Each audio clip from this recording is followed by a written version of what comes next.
Assalamualaikum warahmatullahi wabarakatuh. Pada kesempatan ini, kisah yang akan kita sampaikan adalah kisah seorang yang bernama Budiman. Sore itu, ia menemani istri dan seorang putrinya berbelanja kebutuhan rumah tangga bulanan di sebuah toko swalayan. Usai mereka membayar semua barang belanjaan, tangan-tangan mereka syarat dengan plastik belanjaan. Baru saja mereka keluar dari toko swalayan, istri Budiman dihampiri seorang wanita pengemis yang saat itu bersama seorang putri kecilnya. Wanita pengemis itu berkata kepada istri Budiman, "Beri kami sedekah, Bu."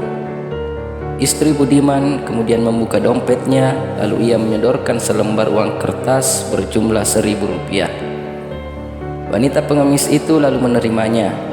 Tatkala ia tahu jumlahnya dan ternyata itu tidak mencukupi kebutuhannya, ia kemudian mengucupkan jari-jarinya dan ia arahkan ke arah mulutnya. Kemudian ia memegang kepala anaknya dan sekali lagi ia mengarahkan jari-jari yang terkuncup itu ke arah mulutnya. Seolah-olah ia berkata dengan bahasa isyarat, "Aku dan anakku ini sudah berhari-hari tidak makan. Tolong beri kami tambahan sedekah untuk bisa membeli makanan." Mendapati isyarat pengemis wanita itu, istri Budiman pun membalas isyarat dengan gerakan tangannya, seolah-olah berkata, "Tidak, tidak, aku tidak akan menambahkan sedekah untukmu." Ironisnya, meski ia tidak menambahkan sedekahnya, istri dan putrinya Budiman malah menuju ke sebuah gerobak gorengan untuk membeli cemilan. Pada kesempatan yang sama, Budiman berjalan ke arah ATM Center guna mengecek saldo rekeningnya. Saat itu memang adalah tanggal yang ia menerima gajian dari perusahaannya. Karenanya, Budiman ingin mengecek saldo rekeningnya. Ia sudah berada di depan ATM. Ia memasukkan kartu ke dalam mesin tersebut. Ia tekan tombol informasi saldo. Sesaat kemudian muncullah beberapa digit angka yang membuat Budiman menyunggingkan senyum kecil dari mulutnya. Ya, uang gajiannya sudah masuk ke dalam rekening. Budiman menarik sejumlah uang dalam bilangan jutaan rupiah dari ATM. Pecahan ratusan ribu berwarna merah kini sudah menyesaki dompetnya. Lalu ada satu lembar uang berwarna merah juga, namun kali ini bernilai Rp10.000 yang ia tarik dari dompet. Kemudian uang itu ia lipat menjadi kecil dan ia berniat untuk berbagi dengan wanita pengemis yang tadi meminta tambahan sedekah. Budiman menarik uang itu, lalu saat sang wanita melihat nilai uang yang ia terima, betapa girangnya dia. Ia berucap syukur kepada Allah dan berterima kasih kepada Budiman dengan kalimat-kalimat penuh kesungguhan. "Alhamdulillah, Alhamdulillah, Alhamdulillah. Terima kasih Tuhan. Semoga Allah memberikan rezeki berlipat untuk Tuhan dan keluarga. Semoga Allah memberi kebahagiaan lahir dan batin untuk Tuhan dan keluarga. Diberikan karunia keluarga sakinah, mawaddah, warahmah, rumah tangga harmonis dan anak-anak yang soleh dan solehah. Semoga Tuhan dan keluarga juga diberi kedudukan yang terhormat kelak nanti di surga." Budiman tidak menyangka ia akan mendengar respon yang begitu mengharukan. Budiman mengira bahwa pengemis tadi hanya akan berucap terima kasih. Namun apa yang diucapkan oleh wanita pengemis tadi sungguh membuat Budiman terpukau dan membisu.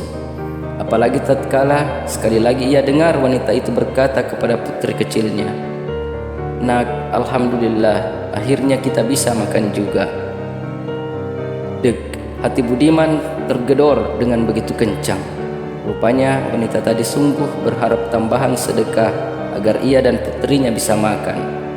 Sejurus kemudian mata Budiman membuntuti kepergian mereka berdua yang berlari menyeberangi jalan, lalu masuk ke sebuah warung Tegal untuk makan di sana. Budiman masih terdiam dan terpana di tempat itu hingga istri dan putrinya kembali lagi dan keduanya menyapa Budiman. Mata Budiman kini berkaca-kaca dan istrinya pun mengetahui itu. "Ada apa, Pak?" istrinya bertanya. Dengan suara agak berat dan terbata, Budiman menjelaskan, "Aku baru saja menambah sedekah kepada wanita tadi sebanyak Rp10.000. Bu, aku memberi sedekah kepadanya sebanyak itu. Saat menerimanya, ia berucap hamdalah berkali-kali seraya bersyukur kepada Allah.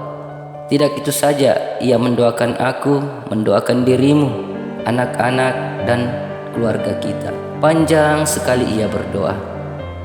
Dia hanya menerima karunia Allah Subhanahu wa Ta'ala sebesar 10.000 saja. Sudah sedemikian hebat bersyukur.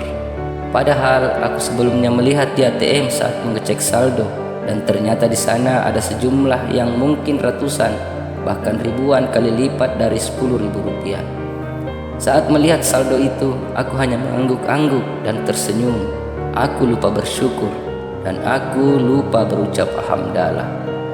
Bu, aku malu kepada Allah. Dia itu hanya menerima 10.000, tapi bersyukurnya kepada Allah dan berterima kasih kepada aku. Kalau memang demikian, siapakah yang pantas masuk ke surga Allah?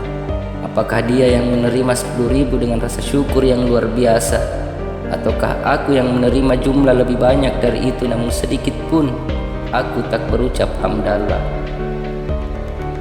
Istrinya pun menjadi lemas setelah menyadari betapa selama ini kurang bersyukur sebagai hamba. Sesungguhnya Allah telah memberikan banyak karunia kepada kita, tetapi kebanyakan kita tidak bersyukur. Demikianlah kisah ini, semoga menjadi renungan dan pelajaran buat kita untuk selalu bersyukur kepada Allah Subhanahu wa Ta'ala. Assalamualaikum warahmatullahi wabarakatuh.